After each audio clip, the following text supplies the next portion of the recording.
On entend beaucoup parler de French bashing, de sentiment anti-français, anti-occidental, un peu comme si c'était un phénomène spontané ou né dans l'esprit embué de quelques milliers de jeunes subsahariens frustrés, mal informés, aigris, jaloux et manipulés par Moscou. Des jeunes égarés à qui il faut faire la leçon, qu'il faut désintoxiquer. Pas si sûr que cela. Ceci est un raccourci qui ne contribue pas à rapprocher les positions et à faire baisser cette tension qui n'est bénéfique ni pour l'Occident ni pour l'Afrique. Une bonne compréhension, un réchauffement des relations ne peut s'appuyer sur les seules conséquences en ignorant superbement les causes du mal. Au-delà du lourd passif hérité d'abord de la violente traite négrière, qui a laissé des traces, des blessures profondes, qui a chosifié et avilé le noir pendant des siècles, qui a durablement installé un sentiment d'injustice, puis de la colonisation qui a divisé, morcelé et contribué à piller le continent noir, et de l'actuel néocolonialisme qui continue plus insidieusement de le spolier à travers des contrats léonins hérités de la colonisation, qui donnent la part belle aux firmes occidentales dans leurs anciennes colonies. Il s'agit aujourd'hui non pas de parler de compensation ou de réparation, mais d'instaurer une nouvelle relation, de mettre un terme à ce rapport malsain empreint de mensonges. Il faut construire un nouveau modèle de lien. Après tous ces faits historiques, où l'Occident n'a pas vraiment brillé par son humanisme, par son respect de l'homme, par sa correction, par sa justice, il s'agit maintenant d'établir un langage de vérité dans le respect. Le moment est le bon pour un dialogue étroit, respectueux et confiant sur tous les sujets. Justement, mettons-nous à table, sans rancœur et sans colère. Parce que je crois qu'il y a entre la France et le Cameroun, entre la France et le continent africain, une profonde histoire d'amour, de respect, d'échange, de métissage, de créolisation aussi, de mélange, de richesse mutuelle qu'il nous faut savoir raviver. Alors, ceci passe par une réelle écoute. Or, le langage semble malheureusement n'avoir pas beaucoup évolué. Elle avait espéré que la nouvelle génération, celle des Européens, qui n'ont pas forcément vécu la colonisation, celle des Occidentaux, qui ont fait les mêmes écoles avec eux, comprendraient cette exigence de respect et de considération. Et pourtant, je crois que nous serions naïfs de ne pas nommer ce qui s'est développé ces dernières années, qui est ce que j'appellerais une présence hybride de la Russie sur le continent africain, qui passe d'abord par du développement de la propagande, qui passe par des médias, des femmes et des hommes qui expliquent ce qu'est la voix de la Russie et qui diffusent des fausses informations. Et donc, la Russie en Afrique a beaucoup diffusé des fausses informations. Elle est en train d'ouvrir les officines que sont Ruchet ou des Spoutnik que nous venons d'interdire en Europe et dont nous savons combien elle diffuse des fausses informations sur le sol africain. C'est la Russie qui décide, par le truchement de milices, de venir en soutien soit à des pouvoirs politiques affaiblis qui décident de ne pas gérer leurs problèmes de manière politique mais de les militariser, soit à des juntes militaires qui n'ont aucune légitimité politique. Et donc la France, en tant qu'amie de l'Afrique, fera tout pour que, d'abord, il y ait une liberté offerte à tous les pays d'avoir tous les liens diplomatiques et de défendre l'intérêt de leur peuple. C'est la base de ce que nous faisons les uns et les autres pour nous-mêmes. Mais à ce que ce schéma ne se diffuse pas trop, parce que je ne pense pas qu'il soit bon. Je pense surtout qu'il n'est pas bon pour les peuples. Et c'est ce qui semble se vérifier et en République centrafricaine et au Mali. Et partout, ce schéma prospère ou aura à prospérer. Waouh! Chacun a écouté le conseil aux naïfs, aux neuneux, qui n'ont pas vu l'offensive de l'ogre russe, qui ne pensent qu'à ses intérêts, qui menace l'Afrique, qui violente tout le monde sur son passage, qui tue sans discernement dans nos villages. Ces propos suscitent évidemment plusieurs réactions dans la population africaine en général et dans la jeunesse subsaharienne et sa diaspora en particulier. Est-ce vraiment le ton à adopter avec des Africains que l'on considère comme des partenaires, comme des égaux? Est-ce que cette leçon n'est pas un peu déplacée devant un monde, un parterre des gens qui ont une vision tout aussi ouverte sur le monde? N'ont-ils pas la capacité de juger avec qui ils veulent discuter ou non? Est-ce que ce discours paternaliste ne contribue pas plutôt à rendre les Russes plus séduisants finalement aux yeux des jeunes? À force de les diaboliser et de les mettre en garde contre ce danger, ne suscite-t-il pas finalement leur intérêt vis-à-vis de ce qu'ils perçoivent comme le contrepoids? Qu'est-ce qui fait penser au président Macron que les Africains ne sont pas assez matures pour avoir leur propre jugement sur la Russie? Comment peut-on prêcher Urbi et Torbi pour le multilatéralisme et demander dans le même temps aux Africains de rester avec les partenaires historiques dont les résultats sont singulièrement mauvais? Beaucoup de jeunes Africains ont piqué un fou rire en écoutant ceci. D'autres, en revanche, ont exprimé une réelle colère en se demandant si on les prenait pour des Mongols ou les demeurés. Vous aurez remarqué le pied de nez du président Paul Biya sur la question russe. Il ne se démonte pas. Il est dans le cadre des relations normales avec la Russie. S'agissant de la relation avec la Russie, elle est ancienne et nous avons signé avec ce pays un accord de coopération qui était venu à expiration. On l'a renouvelé et nous l'avons signé. On a pensé que peut-être on allait apporter un concours à la Russie, je crois, qu'elle n'a pas besoin de l'apport du Cameroun. Il s'agissait simplement de renouveler l'accord préexistant. C'est dit. Il ne compte pas modifier le cours de ses relations anciennes avec la Russie. Évidemment, sur le volet économique, le parallèle est vite établi. Surtout que le voyage était ce coup-ci, heureusement, clairement orienté économie. Les entreprises françaises représentaient 40% de l'économie du Cameroun, voilà une trentaine d'années. Aujourd'hui, seulement 10%. Monsieur le Président Macron, comment comptez-vous réveiller les relations économiques entre les deux pays? On est passé de 40% de l'économie camerounaise tenue par la France à 10%. Un recul préoccupant qui explique en partie ce déplacement au Cameroun. Peut-être nous étions-nous endormis, disant c'est notre précaré, personne ne va venir nous chercher, c'est chez nous, entre guillemets, qu'il n'y ait pas de malentendu. Non mais, beaucoup d'entreprises raisonnaient comme ça. Ce pays s'est formidablement développé, a gagné en population et s'est ouvert. Et donc d'autres pays, d'autres entreprises sont venus sur ce théâtre pour proposer. Et donc, c'est que nous avons été moins bons que d'autres si nous n'avons pas obtenu les marchés. Donc ça, c'est la première chose. Il y a une concurrence accrue. Et c'est très bien. Il n'y a pas de chasse gardée. Il faut repartir à la conquête de cet important marché. C'est urgent. C'est le second volet de ce déplacement, ce qui justifie l'impressionnant parterre des chefs d'entreprise et acteurs du patronat français pendant ce bref déplacement au Cameroun et au Bénin. Une bonne chose puisqu'il ne s'agit pas d'exclure qui que ce soit, mais que les règles soient claires et que le deal soit bénéfique aux deux parties. Tout ce malentendu, cette tension vient d'un discours biaisé, obsolète, hypocrite que les jeunes Africains ne veulent plus entendre. Si la relation entre les pays d'Afrique et la France était une marmite, sachez qu'elle est très sale, cette marmite. Elle est sale de reconnaissance légère des exactions commises, elle est sale de corruption, elle est sale de non-transparence, elle est sale de vocabulaire dévalorisant, elle est sale, Monsieur le Président. Je vous invite à la recurer par des actions concrètes. Si vous refusez de la laver, si vous voulez quand même préparer là-dedans, je ne mangerai pas. Nous ne mangerons pas. L'Afrique ne mangera plus. Est-ce qu'il ne serait pas plus simple pour l'Occident, qui ne veut pas perdre sa place, de dire aux Africains, OK, on a compris, on va parler franc. Au regard de la situation, nous avons envie de commercer avec vous. Par le passé, on vous a spolié. On a passé des contrats léonins qui vous font du tort. Maintenant, nous sommes une nouvelle génération. Asseyons-nous et discutons ensemble d'un New Deal gagnant-gagnant, d'égal à égal. Vous représentez un important marché avec d'importantes richesses naturelles dont le monde a besoin. Nous avons la technologie pour l'instant. Trouvons un terrain d'entente, ceci d'autant que nous nous comprenons plus aisément. C'est simple, clair et sans arrière-pensée. Le discours sur les violents et calculateurs russes ou sur des Chinois est contre-productif.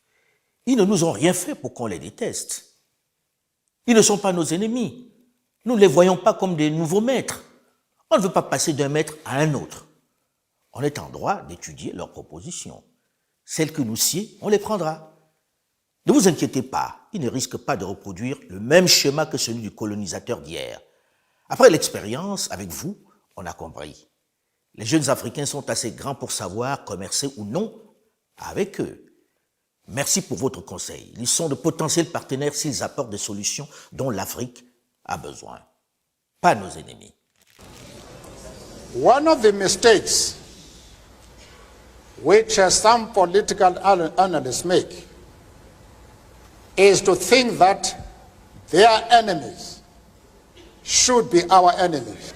That we can and we will never do. Our attitude towards any country is determined by the attitude of that country to our struggle. Dans le royaume des ancêtres, Nelson Mandela doit certainement déplorer le fait que ses propos n'aient pas pris une ride, puisqu'au Sénat américain, on vote des textes pour sanctionner les pays qui ne se sont pas alignés sur la position occidentale sur la question ukrainienne. En réalité, c'est cette propension à faire la leçon, à dresser les Africains contre les ennemis de l'Occident qui contribue à creuser ce fossé avec le continent noir. Il faut punir ceux qui n'ont pas fait de leurs ennemis les nôtres. C'est ainsi aussi que certains Africains, et pas des moindres, interprètent la pression que Paris continue d'exercer sur eux afin qu'ils sanctionnent le Mali qui a demandé le départ de son ambassadeur et de l'armée française. Je vous parle avec la gravité d'un chef d'État qui a eu à enterrer des soldats, parce qu'ils sont venus sur le sol africain défendre la souveraineté d'un État qui n'était pas le leur. C'est ça la réalité.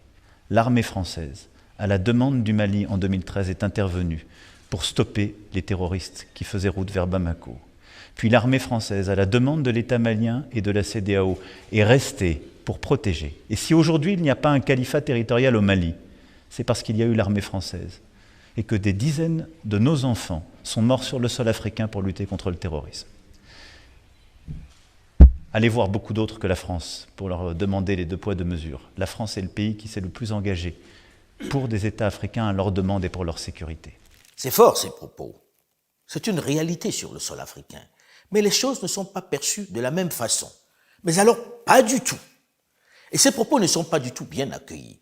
Si le but du président Emmanuel Macron était de susciter le soutien de la jeunesse africaine, aux militaires, au pouvoir au Mali, c'est réussi. Ces discours, cette pression sur les dirigeants de la CEDEAO et au-delà, cette diabolisation entretenue par la presse européenne a suscité un vrai soutien au régime en place. Elle a fait de la position d'Assimi Goïta et de ses frères d'armes un acte de courage, de libération. C'est ainsi que c'est perçu par un nombre important d'Africains et même par beaucoup de ceux qui ne sont pas des soutiens du régime militaire. En réalité, le discours d'Emmanuel Macron, même s'il le pense, est de nature à heurter l'immense majorité des Maliens et même des Africains. Le fait d'évoquer les victimes françaises, les soldats français tombés au Mali, est un élément de langage qui ne passe pas dans une Afrique qui a désormais de la mémoire. C'est vrai qu'une 50aine de soldats français sont tombés sur le sol malien pour défendre l'intégrité du territoire. C'est beaucoup et c'est déplorable. C'est triste notamment pour leurs familles qui ont perdu des êtres chers dans une guerre dont ils ne comprennent même pas souvent les enjeux. Mais dans le même temps, il ne faut pas trop souvent leur ramener cet argument, parce qu'en matière de tragédie de ce type, les Africains ont payé le prix fort pour libérer la France à chaque fois. Des dizaines de milliers dans la Première Guerre et plus encore dans la Seconde Guerre mondiale sont tombés pour la France, souvent utilisés comme de la chair à canon. On se souvient du général Mangin qui les envoyait à l'abattoir devant ses troupes. Ils sont morts pour libérer la France qu'ils ne connaissaient même pas. Pire, on les enrôlait par la force. C'était en grande majorité des gosses, des paysans que l'on a arrachés à leurs terres et à leurs familles par la force. Ce n'est pas des soldats de métier comme ceux qui se battaient au Mali et qui avaient intégré le danger de mort lié à leur profession. Ils étaient massacrés de façon la plus barbare par les Allemands. Plus grave, une centaine de survivants de cette Seconde Guerre mondiale, à qui la France devait gratitude et reconnaissance, ont été froidement abattus à Tcharoy simplement parce qu'ils réclamaient, avec un peu d'insistance, leur maigre solde. Les gens ne se portaient pas volontaires pour aller faire la guerre. Hein? Ah non, on les enrôlait de force. Ils sont partis au secours de la France. Mais la France a oublié ça en 1944. Mais les gens qui ont fait le front, qui sont revenus, qui ont demandé seulement à rentrer en position de l'opprimé, vous les massacrez comme ça parce qu'ils ont osé demander leur prime. Vous vous rendez comme c'est lâche. Ouais. Ils refusent même de reconnaître le crime en disant oui, que ces gens-là ne sont pas morts pour la France. C'est encore. Alors que c'est des Français qui les ont tués. Les événements qui ont eu lieu ici en décembre 1944 sont tout simplement épouvantables. insupportable. Et la France se grandit chaque fois qu'elle est capable de porter un regard lucide sur son passé. Et la France n'est pas elle-même quand elle détourne son regard sur des événements qui ont pu, un moment, assombrir son image. Je voulais réparer une injustice et saluer la mémoire d'hommes qui portaient l'uniforme français et sur lesquels les Français avaient retourné leurs fusils. Ceci invite à un peu d'humilité. En matière de reconnaissance, de gratitude, la France n'est pas un modèle sur ce coup-là, vous en conviendrez. Ceci pour expliquer pourquoi le discours d'Emmanuel Macron relatif au lourd prix payé dans la guerre au Mali n'est pas vraiment adapté. Il est plus de nature à exacerber les antagonismes. Surtout que tous rappellent les circonstances qui ont créé ce chaos dans le Sahel. L'assassinat de Muammar Kadhafi qui a déstabilisé toute la sous-région. Regrettez-vous d'être intervenu, non pas pour sauver Benghazi d'un massacre annoncé, comme vous avez pu le faire avec le soutien, rappelons-le, avec un mandat de l'ONU, avec le soutien de l'OTAN, avec le soutien du monde entier, en fait, y compris l'opposition en France, mais d'avoir outrepassé en quelque sorte ce mandat et d'être allé jusqu'à tuer, ou de fait faire tuer, livrer le colonel Kadhafi à la rébellion, des années après, vous perdez un État disloqué, des djihadistes qui trouvent des refuges et qui ont bénéficié des armes, et une vague migratoire. Vous m'accusez d'avoir fait tuer M. Kadhafi ? Ai-je compris cela ? Ce n'est pas une accusation. Ah bon ? Si la France n'avait pas aidé la rébellion, elle n'aurait pas pu tuer le colonel Kadhafi. Attendez, excusez-moi. Enfin, son convoi était bombardé au moment précis où il a été tué. On a de fait renversé un régime et ça a tourné au chaos. Ce n'est pas vrai. C'est un mensonge pour des raisons politiciennes. On a laissé tomber la Libye pour s'occuper d'autre chose. Qu'aurait-il fallu faire ? Envoyer des troupes au sol ? La Libye, c'est 6 millions d'habitants. Il fallait aider cette jeune démocratie libyenne. Notre tort, il faut bien dire qu'à partir de 2012, nous n'étions plus aux manettes gouvernementales, c'est de ne pas avoir accompagné ce processus de démocratie et on a laissé les Libyens se débrouiller eux-mêmes. La Libye, on n'a pas respecté la souveraineté d'un peuple et ça, c'est une erreur. D'accord, merci d'avoir reconnu ça. Et si vous reconnaissez ça, vous allez voir que ce qui se passe au Sahel n'est que les conséquences de cette intervention. Donc, vous êtes au Sahel pour corriger l'erreur que vous avez commise en Libye et en corrigeant ces erreurs, vous êtes en train de commettre d'autres erreurs. Monsieur le Président, je vous rappelle que l'intervention militaire étrangère n'a jamais réglé un problème. Je ne voudrais pas que mon pays soit comme la Libye. Prenez votre responsabilité et surtout arrêtez de dire que nous sommes là pour vous aider. Non, vous n'êtes pas là pour nous aider. On est ensemble. On a un ennemi commun. On le combat ensemble. Ceci est le sentiment de toute la jeunesse africaine qui rappelle au président Macron et à tous les hommes politiques européens qui doivent arrêter de ne parler que des conséquences pour évoquer les causes profondes du mal dont souffre le Sahel aujourd'hui. L'origine du mal. Le mal est venu de la Libye. Vous le savez tous. Une vérité qui doit être plus largement diffusée auprès de l'opinion publique française, à qui on n'a jamais vraiment avoué, de façon documentée, le fait que le désordre dans le Sahel, on le doit pour l'essentiel à la France, à l'action de Nicolas Sarkozy en Libye. Et personne n'a été sanctionné, n'a été condamné pour ce crime et le désordre qu'il continue de susciter. Personne. L'auteur continue même de le revendiquer, malgré la situation actuelle en Libye et au Sahel. Franchement, quand on découvre un ancien président de la République qui a un téléphone caché avec un faux nom, alors les plus gentils vont dire c'est une affaire de cours de récréation, puis les plus méchants vont dire c'est une affaire de voyous, c'est un des méthodes de voyous. C'est très étrange quand même. Madame, faites très attention au vocabulaire que vous employez. Parce que je ne suis pas quelqu'un qui plaisante, donc vous ne parlez pas de moi comme un voyou. Donc mesurez votre vocabulaire. Et les choses iront beaucoup mieux. Au regard de tous ces aveux en demi-teinte, j'allais dire de ce demi-aveu dans sa responsabilité dans l'embrasement de la Libye et par ricochet du Mali et de l'ensemble du Sahel, reconnaissez que c'était le minimum pour la France d'intervenir pour au moins stopper le feu qu'elle avait allumé. L'intervention était le minimum que Paris pouvait donc faire. Et je pense que cette réalité invite à un peu d'humilité. Il faudrait peut-être, pour calmer les esprits, que les autorités françaises arrêtent de brandir à tout bout de champ le sacrifice consenti et qu'elles comprennent qu'il est logique que les Maliens, devant le manque de résultats, éprouvent à un moment l'envie de se tourner vers d'autres partenaires pour en finir avec cette guerre. C'est bien de stopper l'avancée des djihadistes comme elles l'ont fait. Mais la vocation des Maliens n'est pas de vivre dans un pays en guerre permanente. Une dizaine d'années de guerre, ça fait beaucoup, surtout lorsque l'on ne voit pas d'avancée. Logique donc d'envisager une autre option. Et si elle passe par des mercenaires, pourquoi pas? Et si elle passe par la cession d'une partie des ressources naturelles, pourquoi pas? Après tout, si la guerre est perdue, les ressources naturelles appartiendront de toute façon entièrement aux vainqueurs, dans leur intégralité. Dans sa situation, le Mali ne peut pas faire l'économie d'une option. Non, il s'agit de lutter pour continuer d'exister. Une guerre à mort. Une question de survie. Alors les grandes théories philosophiques n'ont vraiment plus de place. Si ça passe par la Russie, les Chinois ou même des extraterrestres, elle n'a pas à hésiter, non. C'est beaucoup trop facile pour une personne installée dans le confort de son bureau, une personne qui sait qu'à la fin de la journée, elle rentrera tranquillement, paisiblement se coucher dans son lit avec sa femme, de donner la leçon à une autre dont l'intégrité physique est menacée. Une personne qui risque de tout perdre à tout moment. Les Maliens n'ont pas un autre pays ou une autre issue. Ils n'ont que le Mali, qu'on les laisse le défendre avec qui ils veulent. Même si je pense profondément que toutes les forces sont nécessaires pour en finir avec cette hydre terroriste. La Seconde Guerre mondiale s'est soldée au bout de 6 ans par la victoire des Alliés sur l'Allemagne nazie.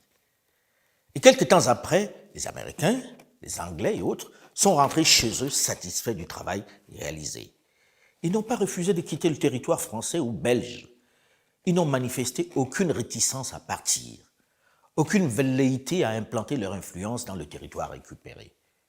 Mais dans le cas du Mali, une dizaine d'années après le début du conflit, rien n'a avancé. Au contraire, la situation a empiré. Et beaucoup en Afrique ont du mal à comprendre pourquoi Paris prend la mouche lorsque Bamako demande le renfort des autres. Pourquoi elle s'énerve et traîne des pieds pour partir. Lorsque devant l'incompatibilité avec les nouvelles autorités, elle s'accroche.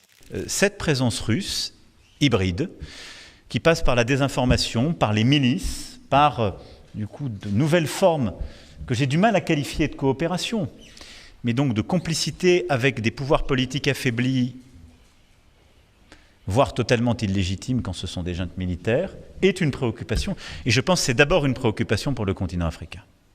Cet argument des milices de Wagner n'en finit pas de faire sourire les cadres africains qui n'ont pas oublié les mercenaires dont la France s'est servie pendant tant d'années en Afrique, tel le très célèbre Bob Denard, qui a renversé tant et tant de régimes et qui s'est fait prendre la main dans le pot de confiture au Bénin, de Mathieu Kérékou. Plus récemment encore, des mercenaires ont été utilisés en Libye par les Alliés. La critique sur les mercenaires a du mal à prendre. Surtout lorsque l'on voit la horde des anciens militaires et des jeunes aventuriers partis de tous les pays d'Europe et des États-Unis pour combattre aux côtés des forces ukrainiennes. Pourtant, l'Occident n'y trouve pas d'inconvénient.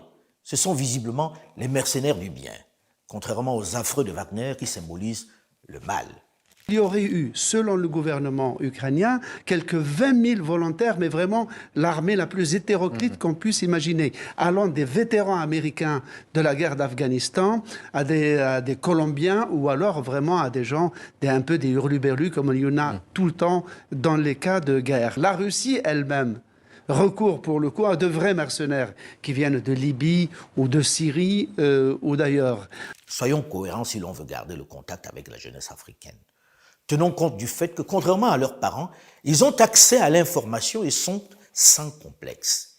Ils ne croient plus au discours creux sur l'amitié. Ils ne croient pas au saint juste qui descendra du Nord pour voler à leur secours. Non. C'est peut-être là que la relation avec le Nord pêche le plus.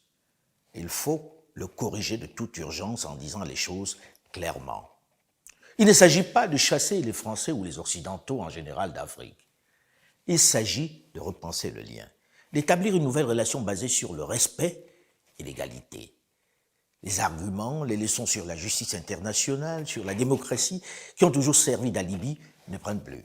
Surtout lorsqu'ils sont à géométrie variable comme on le voit au quotidien, avec un président qui dit lutter pour la justice internationale, pour la démocratie, et qui, pour des raisons de réel politique, reçoit en grande pompe le prince Mohammed Ben Salman d'Arabie Saoudite. C'est lui qui donne des instructions pour faire dissoudre un journaliste gênant dans l'acide, dans son consulat. Il a le pétrole et le gaz dont l'Occident a tant besoin en cette période de crise ukrainienne. La démocratie, on en parlera plus tard. Les chefs d'État africains l'ont tellement bien compris qu'ils ne se gênent plus pour en jouer ou pour en rire. Plus de leçons. Et donc, au fond, quel est l'objectif d'un système démocratique? C'est d'essayer d'avoir des mécanismes de représentation légitime et de se dire les gens qui décident le font au nom du peuple, avoir des représentants qui vont décider et légiférer au nom du peuple, et d'avoir de manière régulière des élections, et ensuite de trouver des mécanismes pour aller plus loin. Je dirais que les deux premiers volets, quand même, ça marche plutôt pas mal dans les démocraties occidentales. Et je le dis avec d'autant plus d'humilité que si ça ne marchait pas, je ne serais pas là devant vous. Et je le dis parce que, en sincérité et respect, je suis impossible au Cameroun. C'est vrai. Donc je ne peux pas non plus dire que quelqu'un aurait voulu faire ce que j'ai fait en France au Cameroun, ce n'était pas possible. Pourtant, il est bien là, devant lui, en toute cordialité. Et le président Paul Biya va en profiter, en vieux renard, pour lui passer très insidieusement, mais fermement, un message qui illustre bien le rapport d'indépendance acquis au fil du temps. Le Cameroun est dirigé conformément à sa constitution.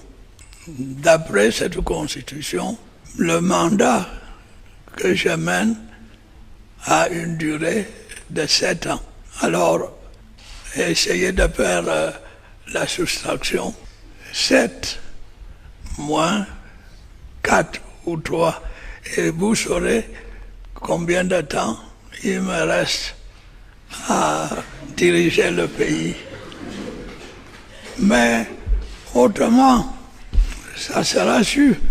Quand ce mandat arrivera à expiration, vous serez informé sur le point de savoir si je reste ou si je m'en vais au village. Observez la gêne du président Emmanuel Macron après cette réponse sans ambiguïté. En gros, je fais ce que je veux. Je reste autant que je veux au pouvoir. Et ce n'est pas à vous de me dire ce que je dois faire et de me rappeler mon âge. Il faut dire qu'il l'avait déjà fait avec le président François Hollande, à qui il avait adressé une réponse qui continue d'alimenter les commentaires. Ne dure pas au pouvoir qui veut, mais qui peut. Fin de citation. Même situation d'indépendance ou presque dans l'étape de Cotonou au Bénin. Vous avez fait part, M. Macron, d'une volonté politique d'ouverture de la part de M. Talon. Qu'est-ce que ça veut dire concrètement, M. Talon? Est-ce que vous envisagez la libération des leaders d'opposition, je crois, qui sont emprisonnés dans votre pays, ou le retour au Bénin de ceux qui sont en exil? Merci. C'est le président Macron qui a parlé d'ouverture. Libérer des gens qui ont commis des crimes ne relève pas pour moi de l'ouverture. Ça, je peux vous le dire. En gros, il refuse de libérer les prisonniers politiques, chose qui accompagnait souvent les déplacements des présidents français en Afrique. Le président Emmanuel Macron s'est même abstenu d'en faire un préalable. La centaine de prisonniers de l'opposition camerounaise arrêtés chez eux et incarcérés à la prison centrale de Yaoundé, les Alain Foguet et autres Bibounissa qui caressaient l'espoir que leur sort sera évoqué, ou encore ceux du Bénin tels Rekia Madougou ou encore Maître Joël Aïvo croupissent encore en prison. Pas de libération au nom d'une quelconque ouverture. Pour Emmanuel Macron, quelque peu gêné, la question russe était trop importante pour risquer d'offusquer ses dirigeants que l'on veut mettre dans son escarcelle. La cause est entendue. Circuler, il n'y a rien à voir. Mais ce qui me paraît grave, ce qui me fait peur dans cette nouvelle offensive sur l'Afrique, puisque vous avez remarqué qu'en même temps que le président Emmanuel Macron se rendait au Cameroun, au Bénin et en Guinée-Bissau, Sergueï Lavrov, le ministre des Affaires étrangères russe, lui était au Congo-Brazza, en Égypte et en Ouganda. Mais ce qui m'a le plus frappé, c'est ces propos d'Emmanuel Macron à Bissau. J'ai fait part aussi au président Sissoko Embalo de l'alarme de la France et de ses partenaires face à ce qui s'apparente, sous couvert d'opérations de lutte contre le terrorisme, à des violences systématiques ciblant les populations peules. Nous avons partagé l'urgence d'enrayer cet engrenage qui pourrait déstabiliser l'ensemble de la région et avons souligné la responsabilité première des États de la région pour sanctionner les coupables et exercer leur vigilance. Même si l'on peut reprocher des choses graves à la junte malienne, même si l'on doit dénoncer les exactions des milices Wagner à partir du moment où elles sont avérées, on ne doit pas, sous ce prétexte, s'employer à diviser encore un peu plus les populations maliennes. Désigner ainsi, clairement, dans un discours officiel, les Peuls comme les nouvelles victimes du régime malien, ce n'est pas une approche saine. Elle est de nature à mettre encore un peu plus de l'huile sur le feu. Elle sert les intérêts des djihadistes que l'on dit combattre. Quel est le but d'Emmanuel Macron en tenant ce propos à Bissau devant un président d'ethnie Peul, nouveau président en exercice de la CEDEAO? Est-ce une tentative de le dresser contre les autorités de Bamako pendant son année de présidence, de l'amener à adhérer à la cause de sa communauté qui serait malmenée au Mali? N'est-ce pas une réelle faute politique lorsque l'on se souvient que Paris a souvent utilisé de façon éhontée les communautés dans certaines de ses guerres en Afrique, notamment dans le Sahel? Le président de la République française ne peut pas venir jouer le diviseur ethnique dans des pays qui ont été décoloniés. Il ne peut pas parler comme ça. Il peut évoquer les questions de droits de l'homme, mais il a le devoir de laisser parler les organisations spécialisées là-dessus. Il ne peut pas, alors que la France, justement, a eu une gouvernance coloniale qui se fondait sur la division ethnique et la subdivision ethnique des nations, il ne peut pas venir jouer à ce jeu-là. Les Peuls, c'est une communauté qui s'étend de la Guinée jusqu'en Centrafrique. C'est des gens qui sont, pour certains, sédentarisés, mais qui restent nomades, principalement éleveurs, et qui ont souvent souffert, c'est-à-dire qui ont été peu intégrés dans les États dans lesquels ils vivaient, qui ont été victimes de discrimination. Pour certains, quand les djihadistes sont apparus au Sahel, notamment au Mali, sont allés se placer sous la protection illusoire des djihadistes, puisque les États en place, les États complètement faillis, des États soutenus par la France, ne les soutenaient pas. L'attitude d'Emmanuel Macron, déjà, est dangereuse, effectivement, de pointer une communauté, mais aussi parfaitement hypocrite. En 2017-2018, la France a embauché des supplétifs dans sa lutte contre le terrorisme au Mali, qui étaient des supplétifs Touareg, de mouvement rebelle qui s'appelle le MSA et le Gassia. Des gens qui ont coopéré avec l'armée française, que l'armée française soutenait en munitions, en vivres, en machin. Ces gens-là sont allés faire des massacres contre les Peuls. À l'époque, personne n'en a parlé. Personne n'a condamné. Le chef de ce mouvement-là, du MSA, Moussa Gachar Atoumane, on lui a déroulé le tapis rouge à Paris, on n'en a pas parlé. Et là, tout d'un coup, parce que c'est les Russes, et bien sûr qu'on a raison de dénoncer les massacres des mercenaires de Wagner, notamment ce qui s'est passé fin mars à Moura, on a massacré des centaines de villageois. Mais tout d'un coup, parce que c'est les Russes, les victimes prennent de l'importance. Donc on ne voit les victimes qu'à l'aune de nos propres intérêts politiques. La vérité est têtue. Et on doit se souvenir du poids de l'histoire qui souvent nous revient comme un boomerang. On veut bien comprendre le désir de revenir au Mali de certaines puissances. Mais elle ne doit pas se faire en dressant les populations les unes contre les autres. Ceci peut avoir des conséquences graves au-delà même du Mali, puisqu'il s'agit souvent des mêmes peuples. Mais ce chapelet de critiques sur la politique africaine de la France, en particulier, et de l'Occident en général, ne doit pas masquer les carences de la diplomatie et des politiques africains, qui sont les principaux responsables de ce manque de considération qu'eux-mêmes dénoncent. Après tout, Paris et les autres nations du Nord sont dans leur rôle. Elles essaient d'étendre, comme c'est naturel et de tradition, leur hégémonie sur le reste du monde. C'est l'histoire du monde et elle dure depuis la nuit des temps. Mais que font nos responsables pour défendre leur territoire? Parfois, on a le sentiment que certains oublient combien la question malienne les concerne directement. Lorsqu'on sait la taille, l'ampleur de la menace, lorsqu'on imagine que le Mali est la seule digue qui reste avant l'invasion des barbares, lorsque l'on imagine à quelle vitesse ces 7 voisins seraient aussitôt impactés, que leur existence en tant qu'État serait directement menacée, on s'interroge de savoir pourquoi leur réaction est aussi lente, voire inexistante.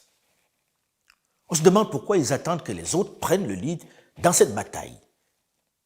Si le Mali s'effondre, c'est toute l'Afrique de l'Ouest qui tombe avec lui. Il n'y a qu'à regarder les attaques qui se multiplient déjà dans le nord du Togo et du Bénin. La case du voisin brûle, il est urgent d'agir, sans forcément attendre les instructions du pompier. Il me fait mal, moi, d'entendre à 6 h du matin sur les radios internationales qu'on a massacré 53 gendarmes au Burkina Faso. On tue 2 militaires en France ou en Amérique. C'est le président de la République qui va à l'aéroport pour accueillir les corps. Ils valorisent leurs forces de défense et de sécurité.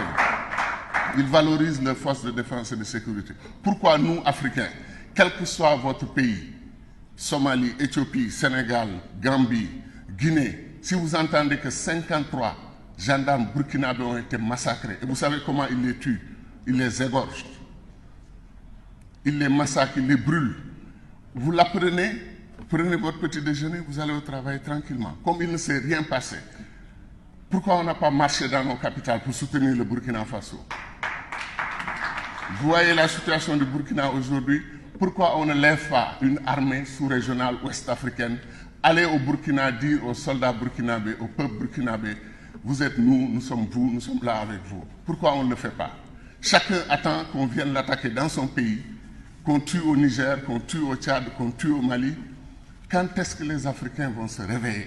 Tant qu'on n'a pas une vision stratégique de comment développer ce continent, tant qu'on continue d'aller en nord dispersé, tant qu'on continue ce que le président Abdoulaye Wade appelait la compétition ruineuse entre nous, on n'ira pas très loin. Pendant ce temps, la Chine, l'Inde, qui étaient aussi pauvres que nous, sont aujourd'hui candidats à la puissance mondiale. Pourquoi nous, Afrique? Comme disait Béchir Ben Ahmed, il dit le jour où on proclame les États-Unis d'Afrique, si c'est un lundi, le mardi, nous sommes le 4e pays du monde. Pourquoi nous ne voulons pas être le 4e pays du monde? Pourquoi nous attendons des classements 173e, 156e? Et c'est comme si nous sommes heureux dans le malheur. Il est temps de rompre avec ça. Ce n'est pas un débat entre afro-pessimistes et afro-optimistes. C'est un débat entre des inconditionnels de l'Afrique qui sont prêts à faire de ce continent ce qu'il mérite d'être, une puissance mondiale. C'est vrai que la plupart de nos dirigeants ont refusé de prendre leur destin en main, un peu comme s'ils avaient peur, comme s'ils manquaient de confiance en eux. Beaucoup ont conservé de vieux complexes et de vieux rituels. Il suffit de voir l'accueil du président français pendant sa tournée. Aucune différence avec les images des années d'avant et d'après indépendance. Les mêmes groupes de danse, les mêmes rituels, avec des femmes et enfants qui attendent l'autre sous la pluie et le soleil, et même la nuit. Pourtant, l'autre ne l'a pas demandé. Il est même parfois gêné par cet accueil un peu trop animé, un peu trop folklorique. On parle d'hospitalité africaine. Amusant, non?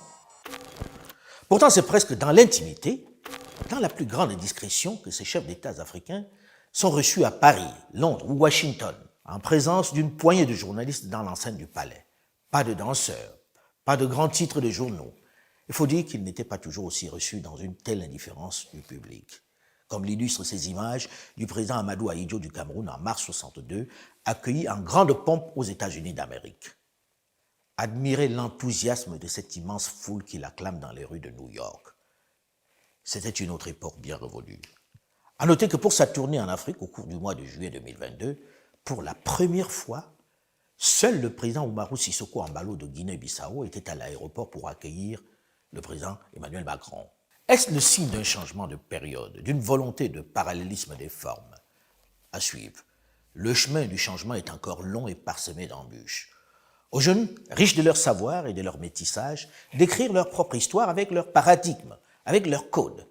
Une chose est certaine, l'Afrique ne sera plus jamais la même. Elle refuse la condescendance, les leçons de morale et les modèles imposés. Elle a raison. Mais pour cela, il faut se faire entendre et se faire respecter par des positions claires et cohérentes, par des propositions et des stratégies concrètes. Cela ne signifie pas qu'il faut se fermer, non. Au contraire, on doit pouvoir discuter avec nos partenaires en oubliant définitivement l'idée que notre salut passera par un autre, en bannissant définitivement l'idée qu'une puissance étrangère viendra encore installer son diktat. Les Russes ne sauraient remplacer d'autres. Ils peuvent être des partenaires, mais il ne s'agit pas d'en faire des maîtres. Il ne s'agit pas de savoir s'ils sont meilleurs ou pas. Il s'agit de savoir ce qu'ils peuvent apporter dans le respect et en respectant notre souveraineté et nos vieux partenariats. S'ils ne font pas une bonne offre, on leur tournera le dos. Pas besoin de brandir des grands drapeaux russes pour montrer son opposition à l'autre. Ceci donne la triste, la détestable, l'humiliante impression que l'Afrique a toujours besoin d'un maître. Non, on est ouvert à tout le monde du moment où c'est bénéfique pour le continent. Et la France fait partie des partenaires. À elle de changer de discours et de paradigme. Mais vous, jeunes, devez répondre à une question, celle qui forcera le respect.